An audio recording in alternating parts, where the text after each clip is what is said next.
Hello guys, in today's video, I'm going to be showing you guys, or not showing you guys, telling you guys what happens when, or why does money lose value?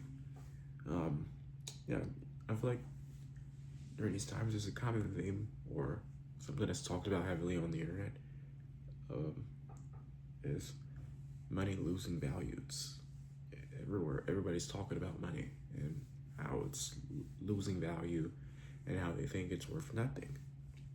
But yeah, I'm here to share my insights on it, my opinion, and basically what I've researched and learned about money losing value and why does this happen.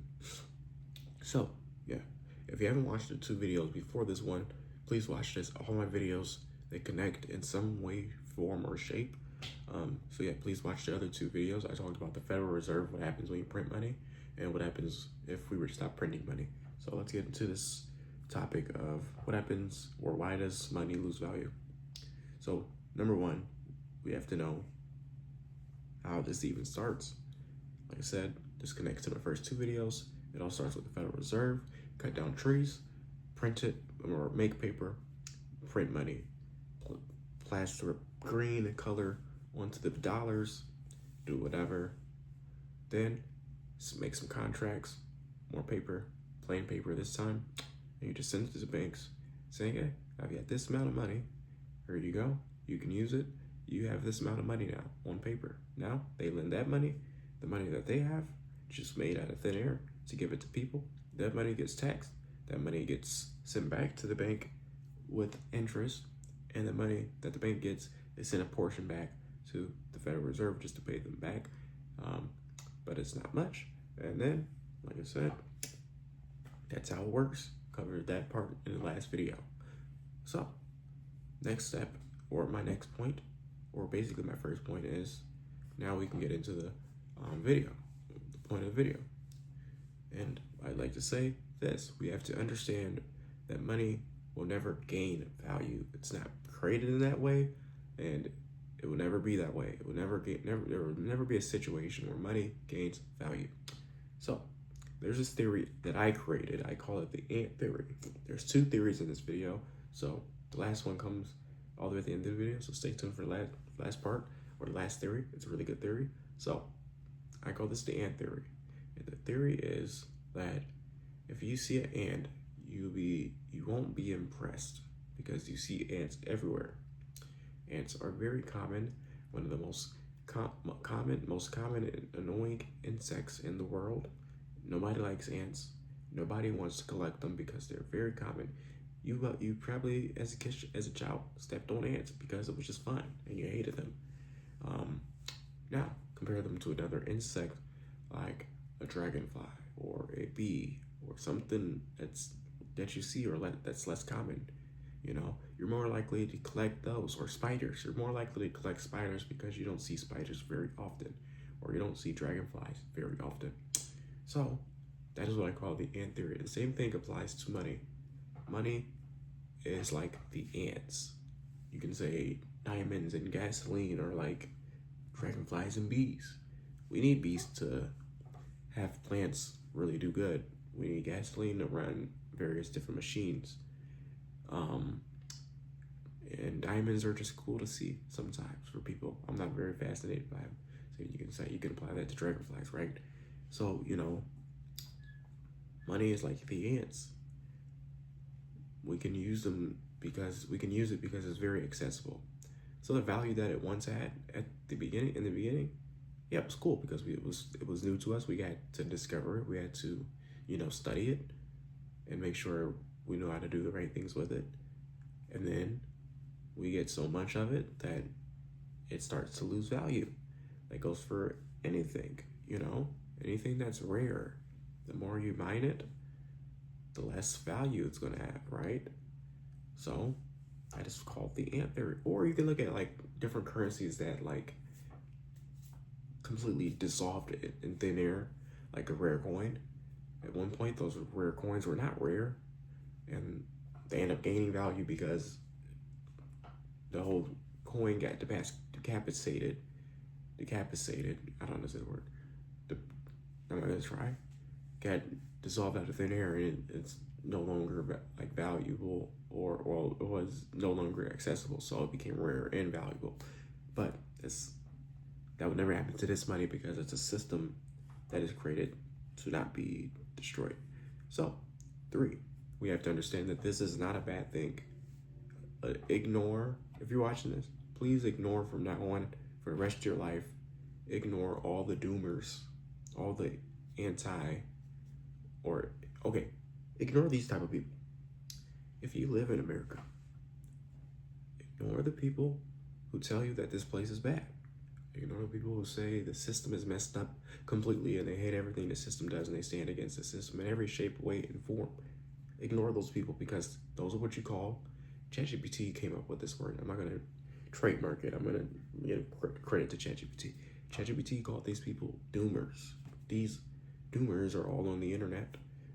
They're your peers, they're your family members who hate and despise everything the government has set up. And they hate every system that the government has. These are what we call doomers. They don't know what they're talking about. They're very uneducated on the topic of money. And, they're pushing some sort of agenda. And you're giving them clicks, likes, and clout. So please, do not listen to doomers. They don't know what they're talking about. They are not educated on the topic. They are no more educated than you are on the topic. They don't understand the system completely. They haven't looked at it full lens. They only look at it from the outside.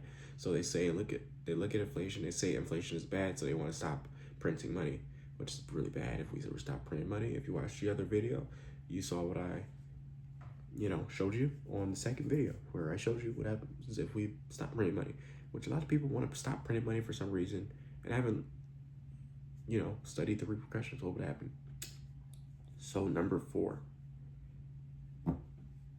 the reason, this is a good thing is this.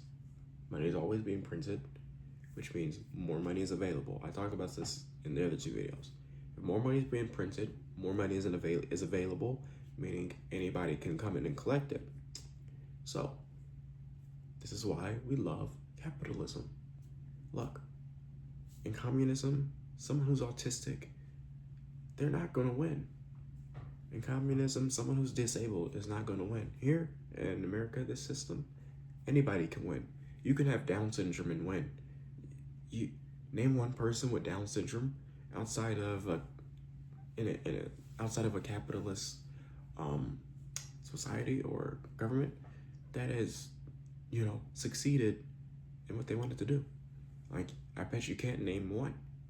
Like, you only know famous people with Down syndrome in the UK and the US and Canada. Capitalist societies.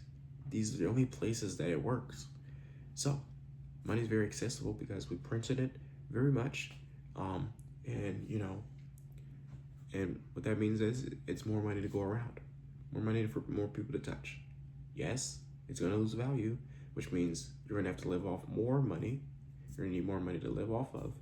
But you're always going to adjust. That's what we've been doing with that. That's what we've been doing this whole time.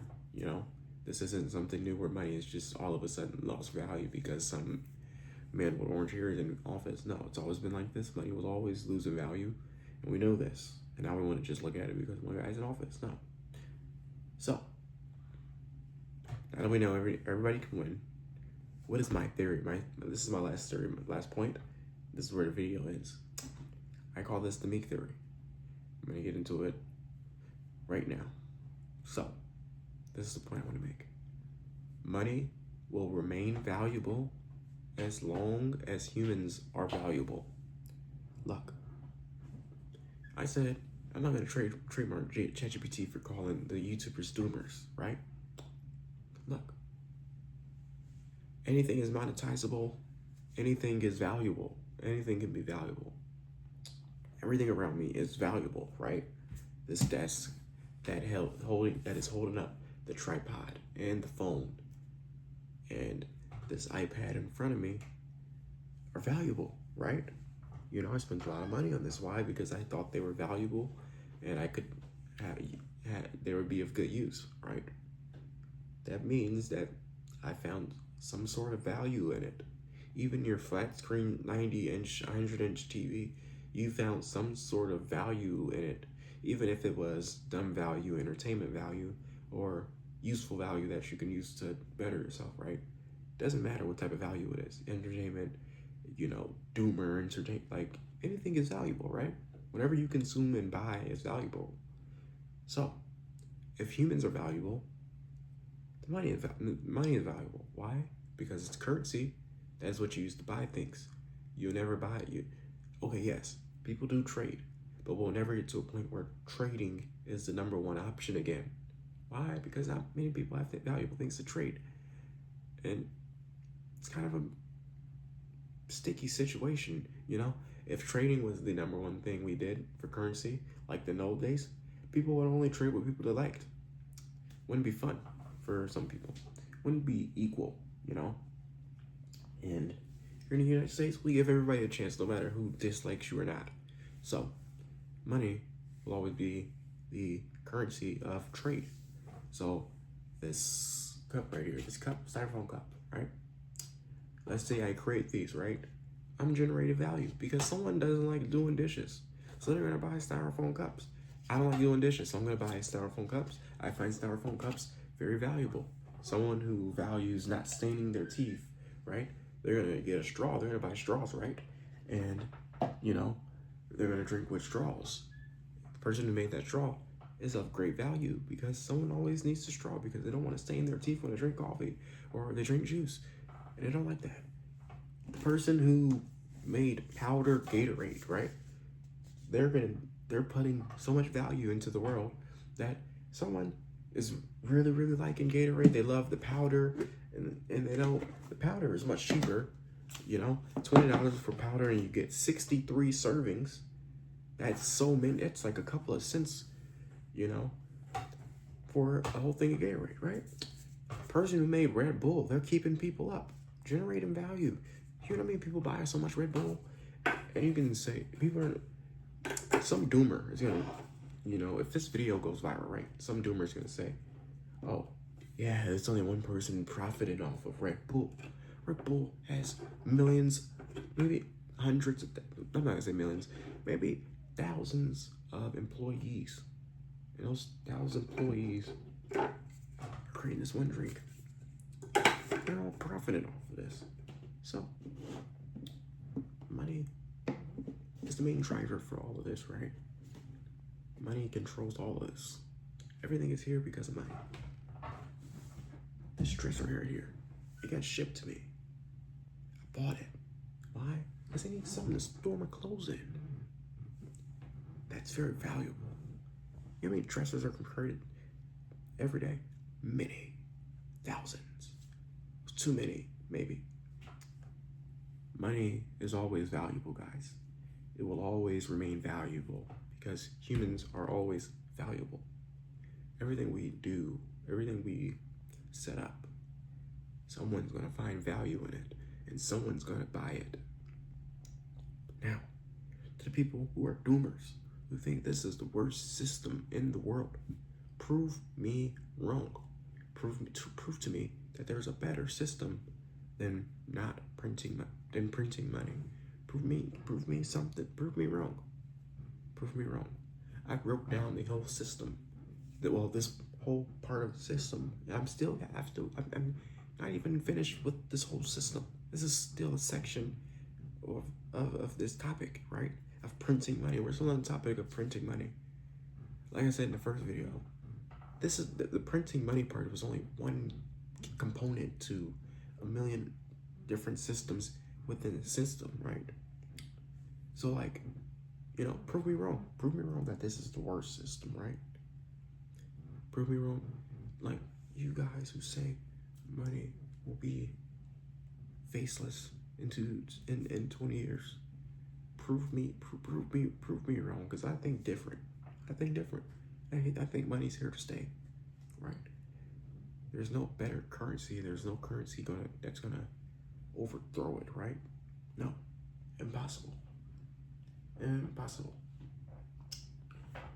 I'm here to alleviate your fears of whatever these people think you should be fearing. Do not fear the loss of value in money.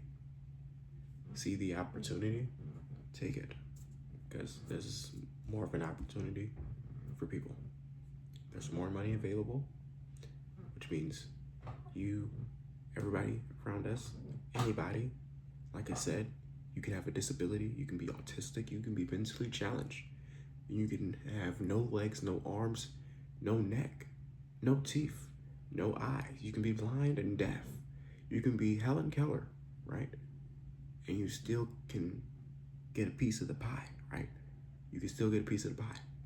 Why? Because it's just so much available. Anybody can collect ants.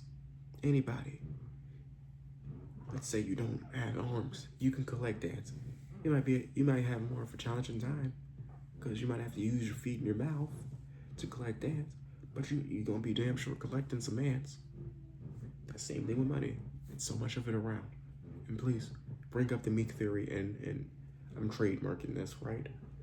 Money will remain valuable as long as people are valuable. That's simple as said. There's no better way to say it. Boom. That's it. If you liked the video, please subscribe, like, comment, everything, and support the channel further.